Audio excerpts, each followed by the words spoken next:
Antioch is the third largest city in Contra Costa County, California. It is an amazing haven that offers good year-round climate, diversity, and beautiful sceneries. Unfortunately, it is also a hotbed of crimes, as common with largely populated areas. So when an officer is called to check out a home, he assumes that it must be a burglary gone wrong. Little does he know that this case will send chills down his spine as he sees some of the worst in humanity. Hello, welcome to the video. Today, I bring you hard facts about a homicide that left all involved speechless and proved that love can indeed make you do crazy things. Remember to like this video and subscribe to the channel. Kathleen Eastman had spent the day shopping with her youngest son and daughter. She got home and went to the other room, probably to lay down her shopping. Her movements were halted by her daughter's screams. Kathleen goes into the kitchen and finds her husband, Relis, lying in a pool of blood, unconscious. Kathleen immediately dials 911 and asks that the paramedics get home as soon as possible. Officer Ramirez is one of the police officers sent to the scene. He looks around and notices that Relis' head is bleeding, and the incident must have occurred a while back. Ramirez hears Relis breathe heavily, so he knows that the victim is alive. At this point, all evidence indicates that Relis had tripped and hit his head on something, as nothing seems out of the ordinary. The paramedics arrive and prepare to transport the body. This is when Ramirez notices something and stops the medics. He has seen a bullet fragment. Instantly, the case turns into homicide. The bullet fragment proves that someone had indeed shot Relis. Ramirez decides that this is too much for him to deal with alone, so he calls the police department for backup. Detective James Carole is the first to respond, and he decides to partner up with fellow detective Adrian Gonzalez. Gonzalez is perfect for this since he is in the property crime unit. The detectives get to the house and take in the crime scene. This has all the makings of a home invasion gone wrong, and the fact that the house is not in a very safe neighborhood pleads the fact. Looking at the blood and brain spatter, Carole concludes that the victim had been shot by someone standing near the entryway from the garage to the kitchen. The victim had been shot in the back of his head, meaning that he had not seen it coming. There isn't evidence of someone breaking in, so that rules out a burglary. It also means that Relis knew exactly who his shooter was.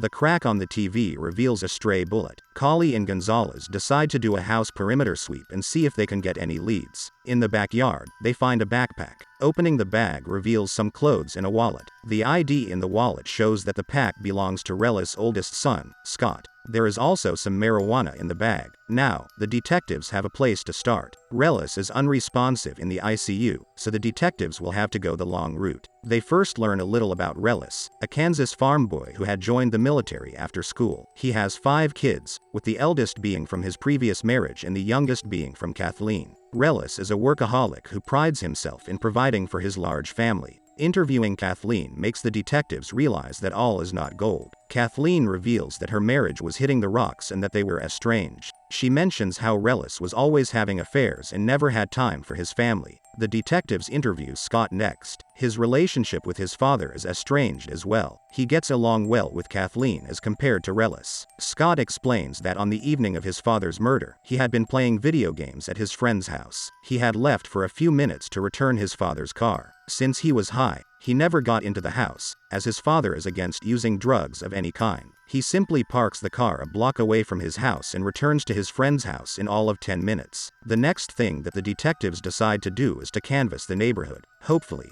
someone has security cameras that may have seen someone approach the house. The detectives find a house with security cameras, but since no one is in, they decide to leave a note by the gate. Ballistics from the bullet reveals that it is a .22 caliber bullet shot from an H&R revolver. The funny thing about the revolver is that you have to bend it to put the bullets, so if you are not careful, the bullet casings can pour all over. Carole soon gets a call from a social worker at the hospital. Kathleen wants to pull the plug on her husband. Furthermore, her husband's insurance is $1 million.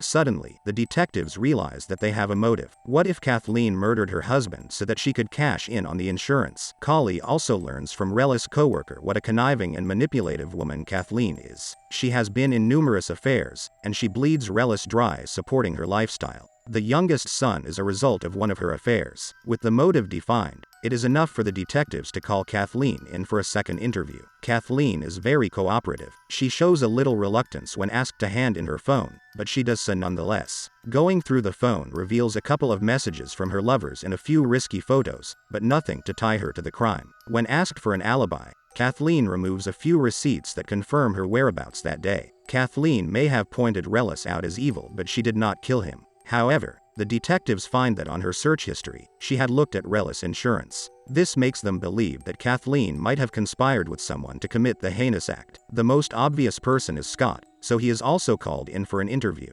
Now, this is where it gets interesting. Scott starts changing the details of his previous statement. He says that before going back to his friend's house, he went to a convenience store to purchase a box of condoms. Carole asks him what he paid with, as he had left his wallet in his backyard. He also mentions that he lost his phone, but adds that the store he had been at has a phone cash kiosk. The detectives see that Scott is making some things up, but they cannot arrest him at this time. They need more evidence. They reach out to the convenience store and are allowed to view the security feeds. The ATM kiosk has a camera that takes pictures of the person doing the transaction. The detectives see Scott exchanging his phone for cash and finishing the transaction with his ID. This is 5 or 6 hours before Relis shooting, so Scott is lying about something. The exchange phone company allows them to search through the ATM for Scott's phone. The detectives search for a while, rummaging through the many phones until they get it. Time to take the phone back and see what is inside. Scott's search history leaves little to be desired. He has searched whether 22 bullets are lethal if fired from an H&R revolver. He has also looked into incestuous relationships, especially dealing with stepmoms. Scott's phone has images of Kathleen naked, and the detectives realize that Scott is infatuated with his stepmom. The next break comes from Scott's friend's father. He says that Scott had been gone for about 45 minutes, not the 10 he had claimed. The detectives also get to see the surveillance videos from the neighbor's house. It shows Scott parking the car a block away, and then walking toward his home, not away from it as he had mentioned. He comes back after a while and stashes something in the car's trunk. The detectives call Scott back to the station. This time, they get confrontational, presenting Scott's phone to him. Scott looks shocked, his voice becomes meek,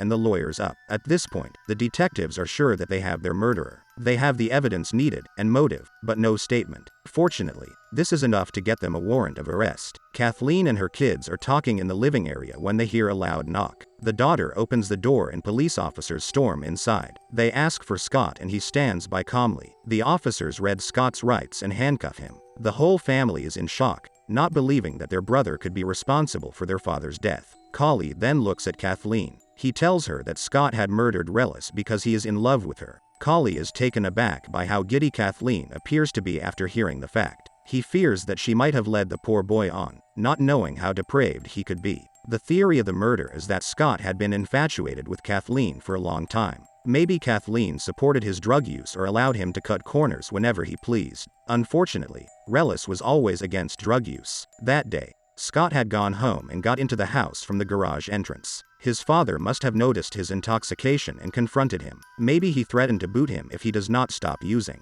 Relis had then turned and walked into the kitchen, feeling okay as he was with his son. Scott had decided that it is time to put his nagging father to rest and had shot him twice, with one bullet hitting the TV. After that, Scott ran out of the house. He got into his car's trunk and hid the murder weapon. The detectives looked into the car's trunk, and while the weapon was not there, they recovered a bullet casing matching the bullets. Scott Eastman was found guilty beyond reasonable doubt and was sentenced to 50 years to life. There was no evidence linking Kathleen to the murder, and Relis' insurance money was split equally between his kids, except Scott. Sometimes, you need to watch your back since you have no idea what the enemy within looks like. And this case closed. Our thoughts and prayers go to those who suffered under the hands of this particular man. If you want to watch more true crime documentaries, then click any video of them. And don't forget to like this video and subscribe for great content and enjoy more. See you soon.